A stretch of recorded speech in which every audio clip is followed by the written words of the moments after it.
We'll call to order the Board of Zoning Appeals. Would you please stand for the pledge of the flag? I pledge allegiance To the flag of the United States of America, and to the republic for which it stands, one nation, under God, indivisible, with liberty and justice for all. Please remain standing for a moment of silence.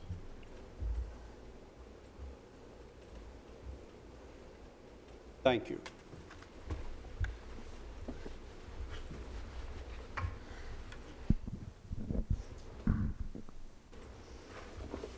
Call a roll, please.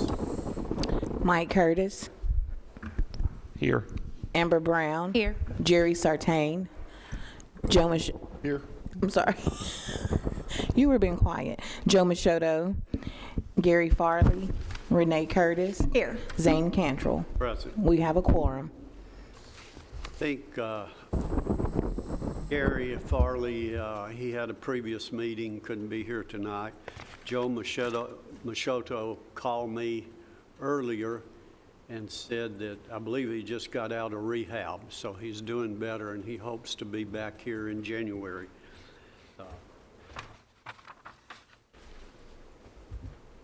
We had a training that's, of course, required 4 hours for each one of us, and it was really a good session. I want to publicly thank all of you all who participated in it, did an outstanding job. It was really great to be able to just discuss some of these things among each other, so those that were there really did an outstanding job. And one of the things that came out of this training was I'm not sure it was a suggestion, but anyway, Doug said that these preliminary meetings that we're having that we just went through probably should not take place. And I think the county attorney was in favor of doing away with that because of a lot of reasons, things we asked that was never gotten into the minutes or not a part of it. So he had some real questions about whether it was really appropriate for us to have those meetings to begin with, since we don't have enough. They're not included in our minutes, so we probably should do away with that.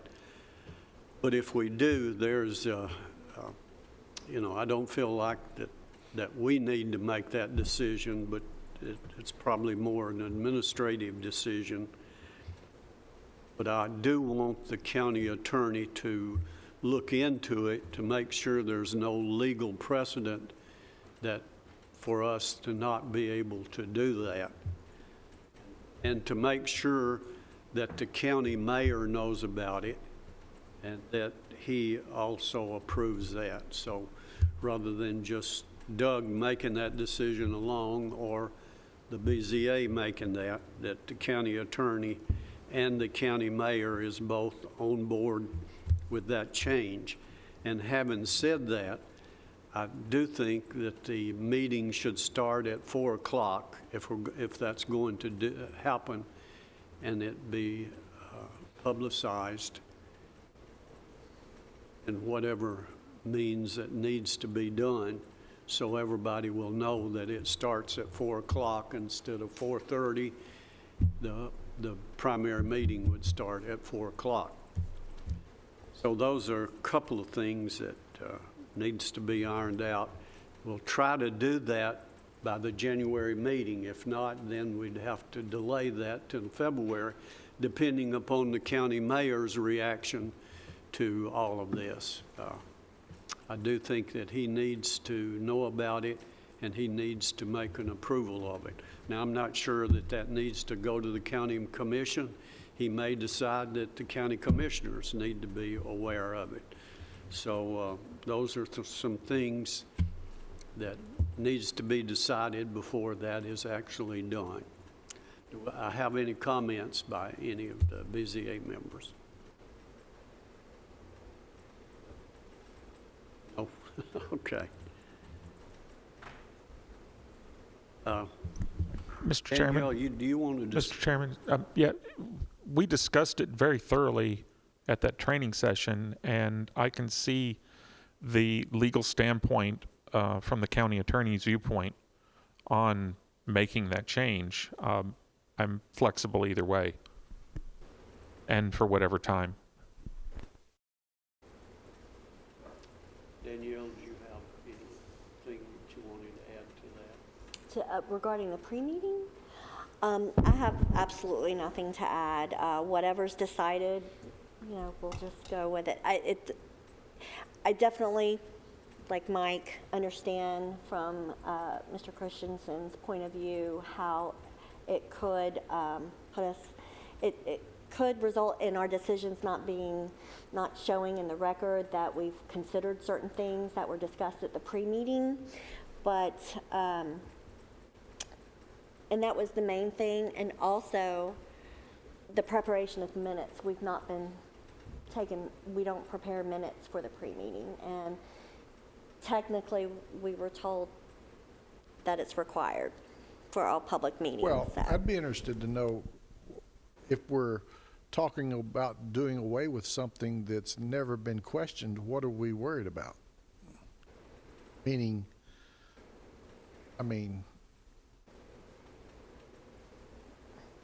I see use for what we do. I don't doubt that at all.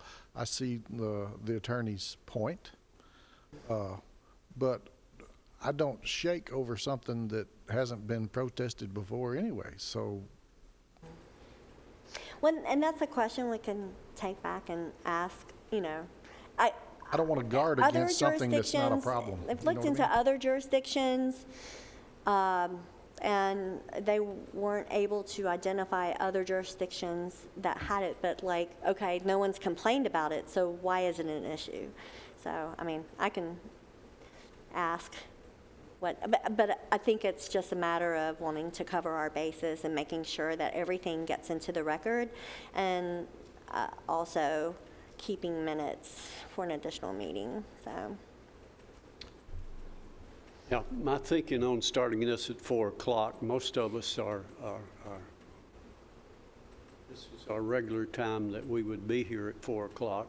No one works this 9 to 5 shift anymore, so people have so many different times that they work, and so many people working at home, so I don't think that's a factor, whether it's 4 or 4:30.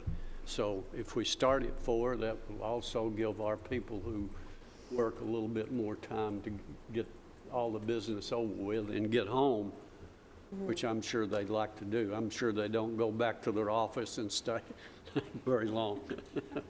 Sometimes. So that was another part of the thinking that I had on that. If we're going to do this, let's do it at 4 o'clock. But the main thing is to make sure the county attorney has researched this, that there's no legal problem with it, and to make sure that the county mayor knows about it and that he's on board with it. And if we decide to do that, let's just start this thing at 4 o'clock and make sure everybody knows that our meeting is going to start at 4 o'clock. All right, you have the minutes of the last meeting before you. Are there any changes, additions to the minutes? Move be approved, Mr. Chairman. Have a motion to be approved. I'll second it. Have a second. Call the roll, please. Mike Curtis, Yes. Amber Brown, Yes. Jerry Sartain, Yes. Renee Curtis, Yes. Zane Cantrell. Yes.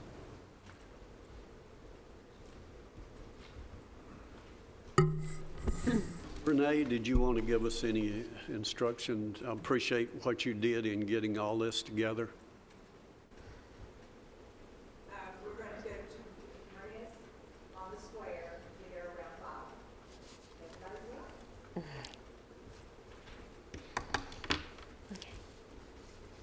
All right, we have a request by Stephen Massey, who is requesting exemption for approval of a dog boarding and training facility. What do you have on that, please? Thank you. Application 2021-33 involves the property at 8411 Selms Road. It is a 32-acre site that was recently rezoned to agricultural residential, and the applicant is requesting special exception approval for the establishment of a dog boarding and training facility. And so the property was actually rezoned in November, the second week of November, and the Board of Commissioners approved the request to downzone the property to AR. The applicant came in and inquired to staff that they would like to establish this type of use, and because it's not a permitted use as special exception in the RL or RM zone, they were eligible to downzone because the property exceeded 5 acres, because the AR zone requires a minimum of 5 acres. So they downzoned the property so that they could come before you and request special exception approval. As part of their request, they are constructing a 30 by 50 building. They will be open from 9 to 6 Sunday through Saturday. They are going to establish a sign, and signs are allowed for non-residential businesses, approved non-residential businesses in residential zones. They will also offer individual training lessons that last 1 to 2 hours. They are not proposing additional employees. This is a family business. And one of the questions that was asked was how many dogs will be, the maximum number of dogs that would be on the site in any given time. And so we're hoping that the applicant will be able to answer that once they come up to the podium. So apart from that, dog kennels can potentially generate some noise or become a nuisance because of the noise. Some potential conditions that the board can consider is maybe additional buffering, vegetation that would buffer and suppress some of the sounds. But it is in a rural location. This is an aerial of the property. You've got single-family homes and farm tracts surrounding this area.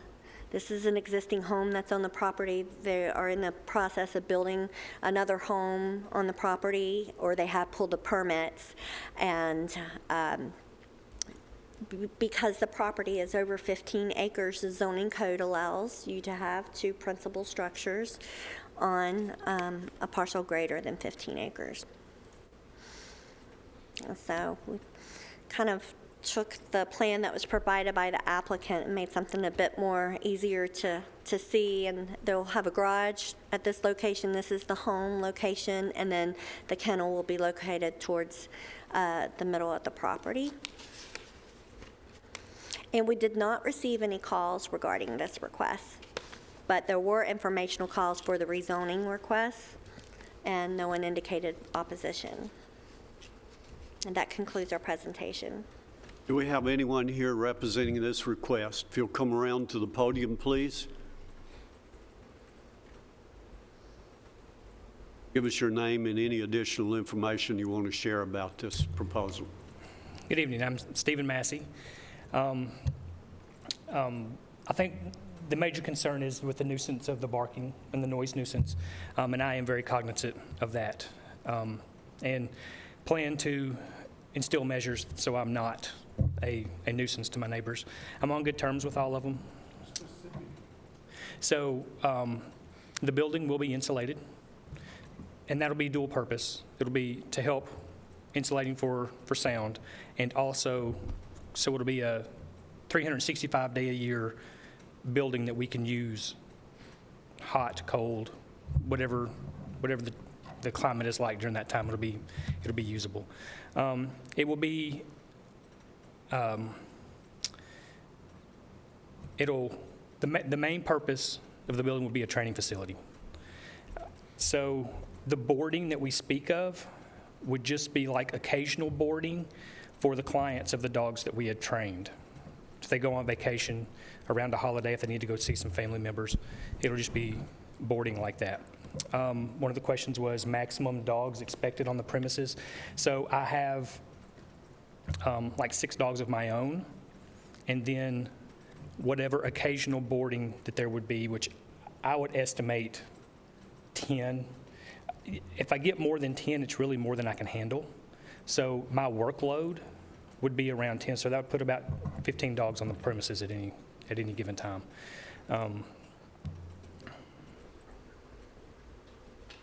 I've got two questions for you. One is, I don't know a lot about the training and what takes place, but will there be any type of competitions taking place that will drive any additional traffic on the site? I do not plan for that, no ma'am. Okay. The other question I have, yeah, that's it. That's good. Thank you. And then as far as traffic goes in lessons, my lessons are individual lessons. I don't do group lessons. So it would usually just be a person with a dog or two for the lesson at that time. Any other And then it would swap. employees? Just me and my family. Okay. I've got 2 daughters, and they're very talented at this particular skill.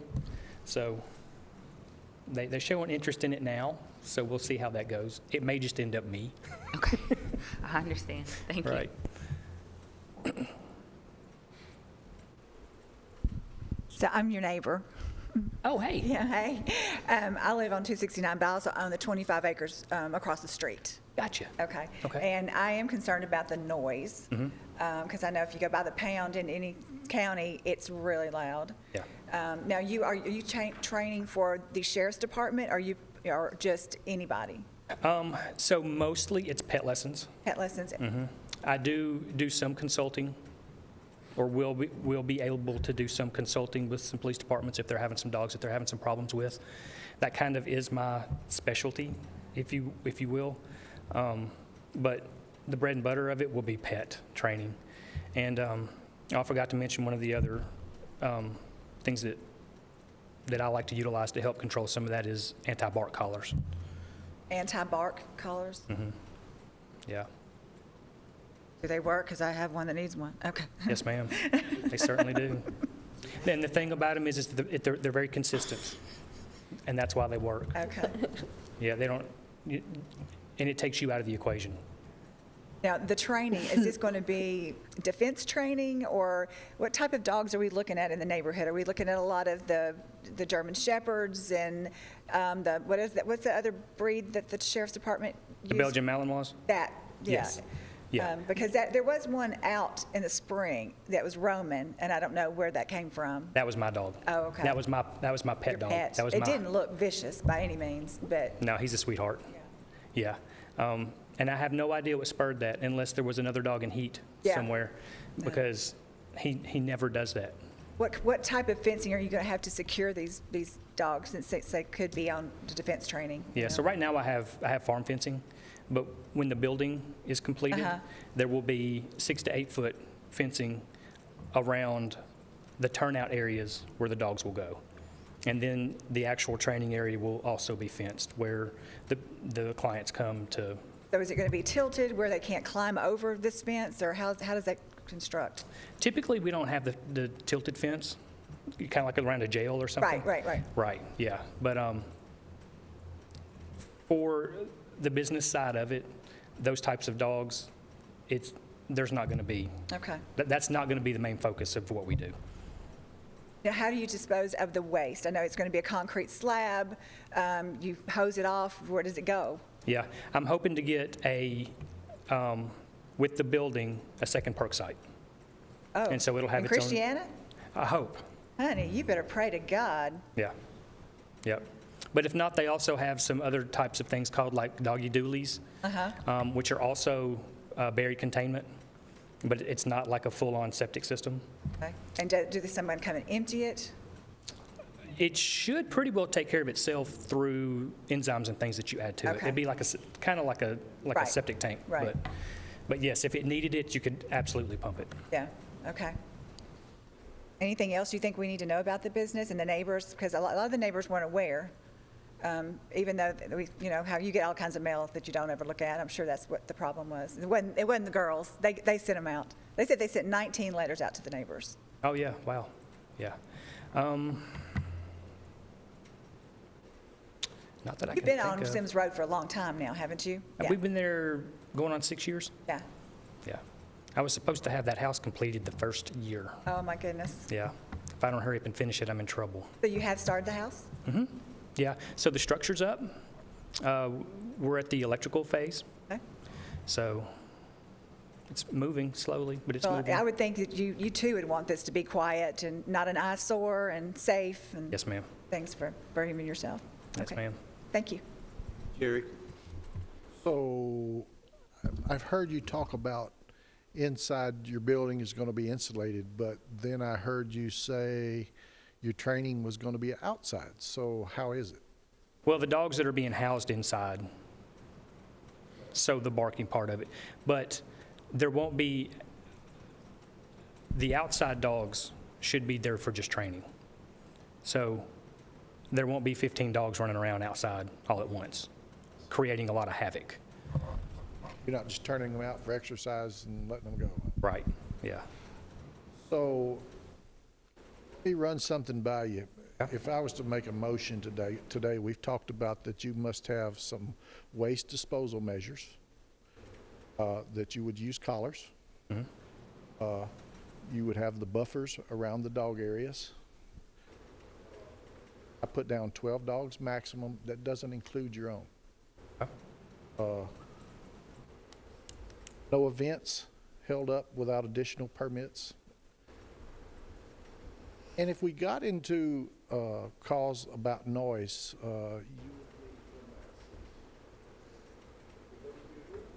Sure. Yeah, sounds good.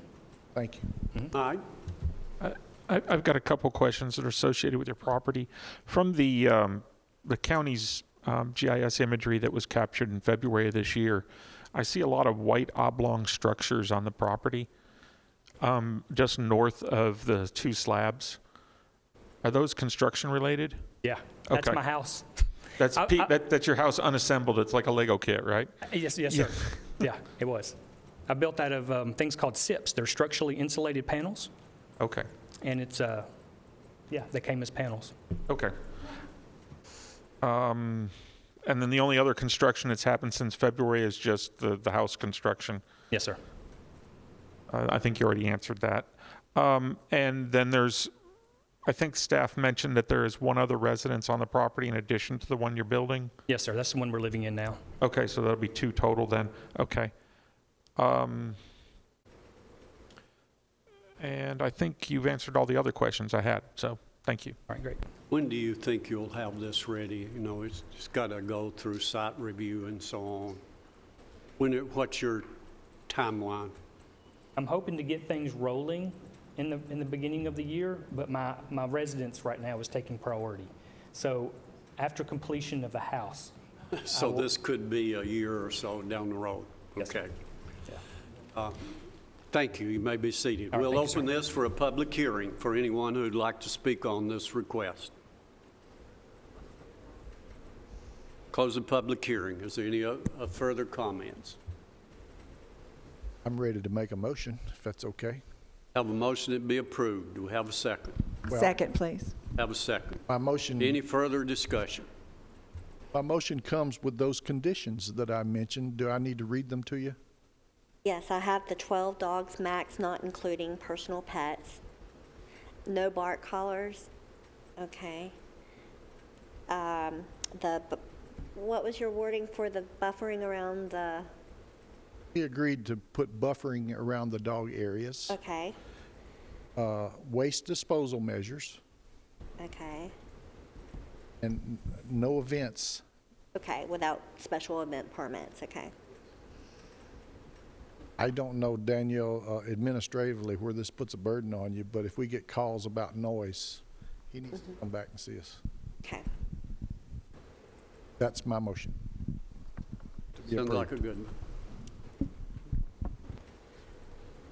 That's your second. Yes, sir. Any further comments from anyone? Call the roll, please. Mike Curtis. Yes. Amber Brown. Yes. Jerry Sartain. Yes. Renee Curtis. Yes. Zane Cantrell. Is approved. Do we have any further business? No, sir. Thank you, everyone. You are adjourned.